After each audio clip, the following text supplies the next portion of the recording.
வணக்கம் ஓவியா. தேனி மாவட்டம் சின்னமனூரை சேர்ந்தவர் இரணன் மகன் பால்பாண்டி.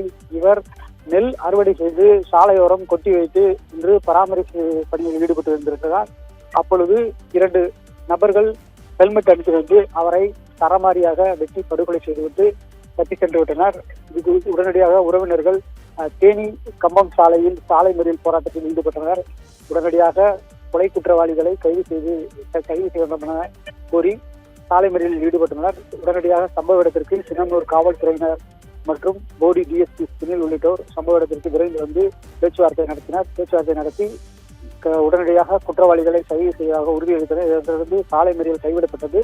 தற்பொழுது வெட்டி படுகொலை செய்யப்பட்ட பால்பாண்டியின் உடலை அரசு மருத்துவமனைக்கு எடுத்துச் சென்றுள்ளனர். தற்பொழுது மோப்பநாய் வரவழைக்கப்பட்டு தீவிரமாக கொலை செய்ய குற்றவாளிகளை தீவிரமாக தேடும் பணியில் ஈடுபட்டு வருகின்றனர்.